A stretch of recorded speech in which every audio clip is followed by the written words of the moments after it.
A conspiracy? Okay, really? Am I making this into something many times more worse than it really was? I mean, after all, when this has been brought up, the GBC has just brushed it aside as if it was of no significance. So am I just making this into something many times more worse than it really was? No, not at all. All I am doing is stating what they actually did. In the chronological timeline, I will provide evidence from the database, the documents that the event did in fact take place, and that Rameshwar was key in propagating this lie to the other ISKCON centers. While some devotees have known about this, few are aware of the details that Rameshwar filled me in on, and many don't understand the ramifications this event has as it relates to this Ritvik Guru issue. The word conspiracy is defined as a group of individuals who meet and conspire or plan out a way of going against another entity, generally their authority. According to what Rameshwar had told me, this is exactly what these GBC men did. They met and conspired on a plan of action whose intended purpose was to prevent Srila Prabhupada's humble and loving personal request from being known and fulfilled. They conspired to thwart his request.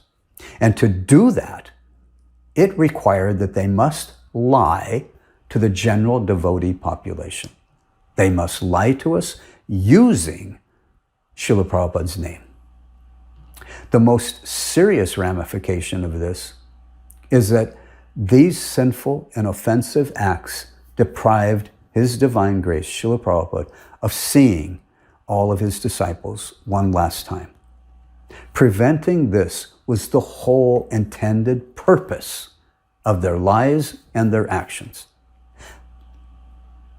That, all by itself, is a most grave misdeed that these men perpetuated.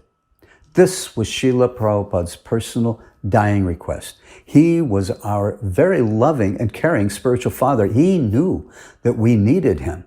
He knew we depended solely on his mercy. He knew how important it was for us to receive one last moment of his association. And as any loving father would, he wanted to see all his spiritual children one last time. This was his personal desire. This was his personal request. Yet these men stooped so low as to having to lie to the whole population of ISKCON, to all of us, so that they could successfully deny Srila Prabhupada his last personal loving request. What these men did was totally unconscionable. A devoted disciple will give his life to carry out the request of his guru. A loving disciple will do whatever it takes to fulfill his guru's desire. What sort of disciple could ever allow themselves to think that it is a righteous thing to deliberately take action to prevent their own guru's dying personal request from being fulfilled? Not only did they take no action to carry out their guru's request, but these men actually took direct, intentional, deliberate action to prevent his request from being fulfilled. This is mind-numbing. And as I said, that was the effect that I felt at the time, numbness of the mind. As Rameshwar told me all this in November of 1977, just a week, barely a week after Srila Prabhupada left this world.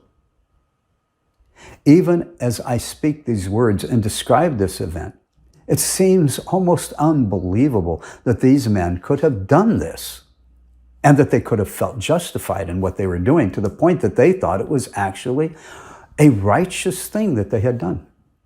I'm not making this sound one tiny bit worse than it actually was. I am simply stating what they did. And what they did was as bad as it sounds.